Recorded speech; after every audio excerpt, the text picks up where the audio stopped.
Hello students, how are you all.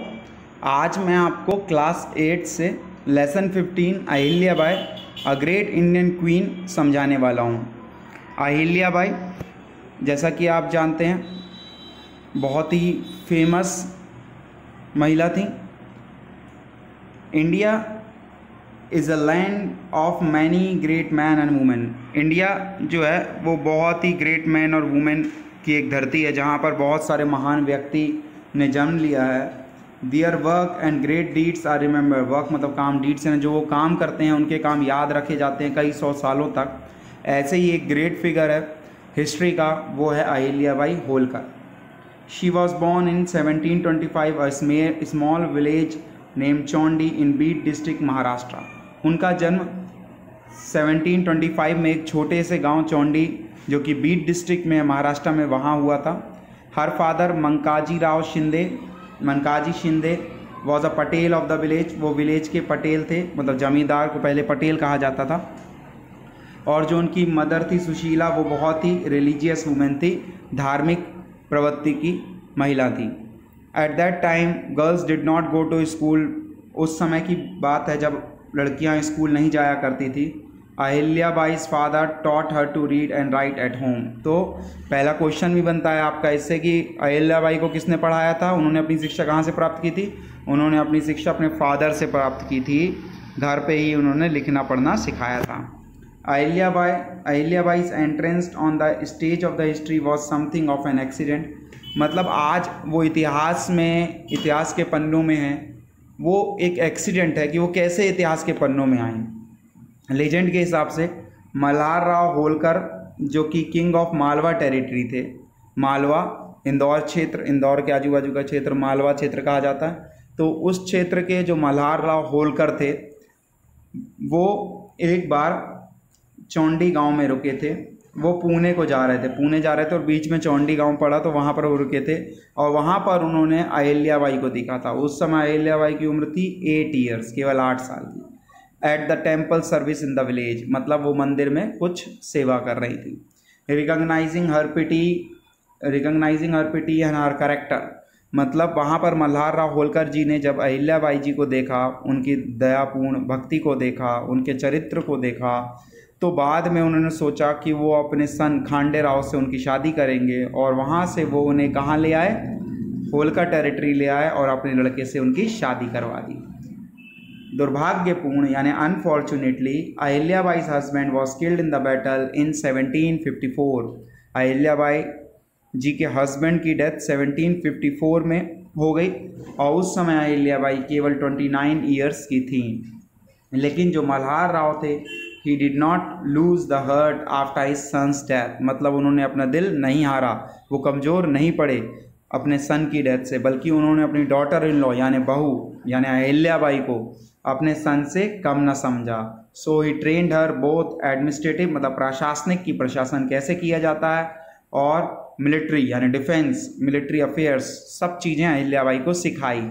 और बाद में 12 साल बाद उनकी भी मृत्यु हो गई। किनकी? मल्हार राव की। Ahilya Bai had many qualities as a ruler and as a human being. Ahilya Bai की कई सारी क्वालिटीज़ हमको देखने को मिलती हैं, चाहे हम एक शासक के तौर पे देखें उनको, चाहे एक इंसान के तौर पे। She heard every complaint in person, वो हर पर्सन की समस्याओं को सुनती थी।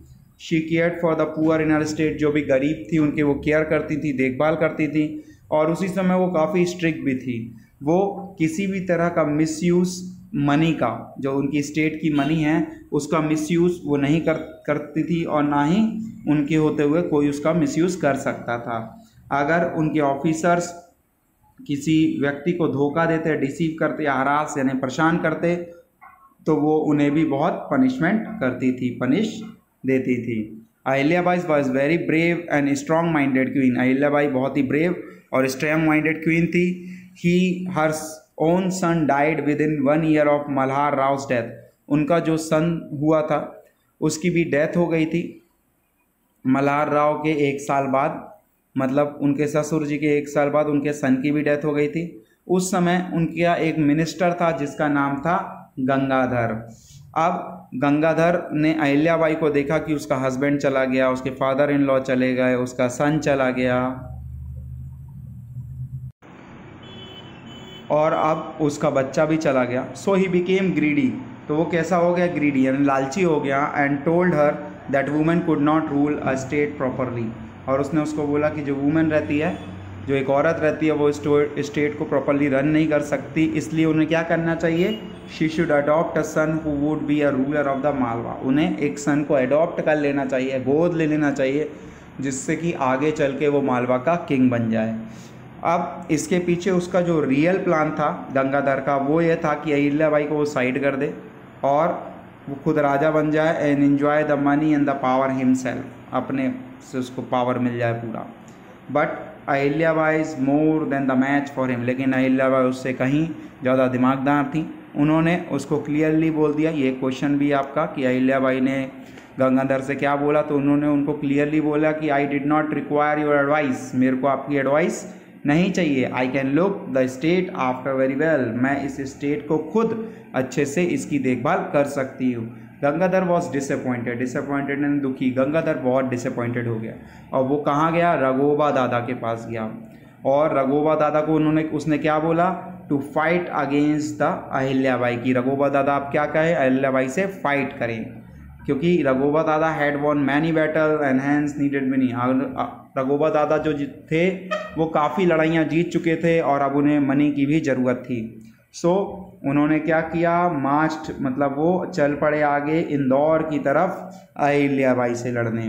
Van Ahilyabai heard the news, जब अहिल्याबाई ने न्यूज़ सुनी कि रघोबा दादा उनसे लड़ने वाला है, she determined to fight against him and decided to teach him a lesson, उन्होंने अपना इरादा कर लिया, डिटरमाइंड कर लिया कि अब वो उनसे लड़ेंगी और उसको एक लेसन, एक पाठ पढ़ाएंगी।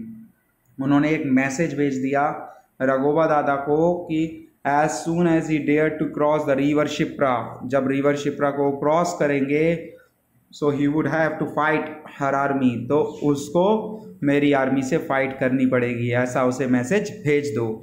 जब रघोबा दादा ने ये मैसेज सुना, सो ही वॉज इन फिक्स यानी कन्फ्यूज़न, वो काफ़ी कन्फ्यूज़न में आ गए।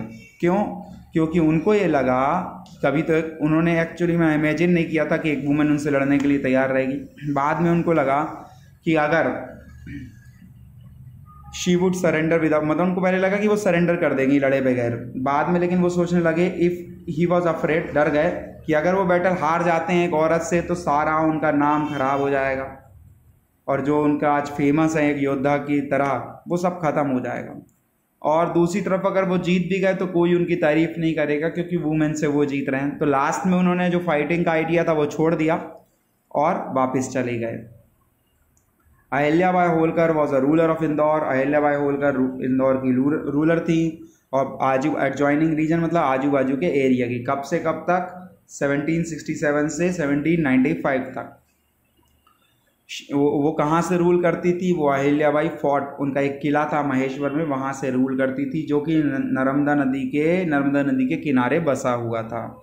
उनके मतलब शासन के दौरान Indore grew a powerful city of Malwa region, Indore बहुत ही पावरफुल सिटी बन के उभरा।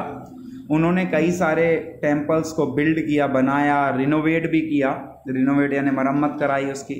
इनमें से कुछ टेम्पल्स का आपको नाम दिया गया है, जैसे विश्वनाथ टेम्पल वाराणसी का हो गया, विष्णुपद टेम्पल गया जी का हो गया। तो और इसके अलावा कई सारी रोड्स बनाई, उनको रिपेयर किया, जैसे वाराणसी टू कलकत्ता की रोड का उन्होंने रिपेयर किया। कई dozen of temples, ghats, wells, tanks, rest houses across the area stretching from Himalayas to the pilgrimage centre of south India, Himalaya से लेकर साउथ इंडिया तक, मतलब पूरे इंडिया में उन्होंने कई सारे टेम्पल्स वगैरह बिल्ड कराए, रिनोवेट कराए। अहिल्याबाई कैपिटल एट महेश्वर, अहिल्याबाई की कैपिटल जो थी, राजधानी थी, वो महेश्वर थी। वो अपनी सीनिक ब्यूटी के लिए प्रसिद्ध थी। वहाँ पर literary, musical, artistic, industrial enterprise, मतलब इंडस्ट्रीज़ भी बहुत थी, ट्रेड भी अच्छा था, कला भी थी। She also patronise the Sanskrit scholar Khushiram, उन्होंने खुशीराम को भी काफ़ी सम्मान किया, जो कि संस्कृत स्कॉलर थे। कई क्राफ्ट्समैन, स्कल्पचर्स थे, आर्टिशियन थे, मूर्तिकारक थे, है ना, जो सैलरी पाते थे, उनको भी काफ़ी ऑनर मिला उनके समय में, काफ़ी रिस्पेक्ट मिली उनके समय में। और Maheshwar as a textile industries बन के आया। महेश्वर की साड़ीज़ आज भी फेमस हैं अपने टेक्सचर और क्वालिटी के लिए। India has had many female ruler, India की कई सारे फीमेल रूलर रही हैं, आप जानते हैं, जैसे झांसी की रानी हो गई और भी कई सारी रूलर्स रही हैं। लेकिन जो अहिल्याबाई का स्थान है, कई सारे पोएट्स थे, क्वींस थे, लेकिन जो इनका स्थान है वो more affection and respect for her accomplishment during 30 year long रीज in Malwa than any other queen. दूसरी क्वीन से जो 30 साल का इनका कार्यकाल था, जिसमें इन्होंने जो अपने काम किए उसके लिए लोगों का इनको बहुत प्यार और रिस्पेक्ट मिली। She was truly a magnificent women, वो बहुत ही शानदार वूमेन थी और एक एबल रूलर, एक योग्य शासक और एक महान रानी। Therefore she is remembered with love and respect in all parts of the country. इसलिए हमारे हिंदुस्तान में हर जगह उनको प्यार और सम्मान की नज़र से देखा जाता है। सो स्टूडेंट्स, ये था आपका चैप्टर। उम्मीद करता हूँ आपको समझ आया होगा। कोई कन्फ्यूज़न हो तो मुझे कमेंट करिएगा। Till then, thank you very much.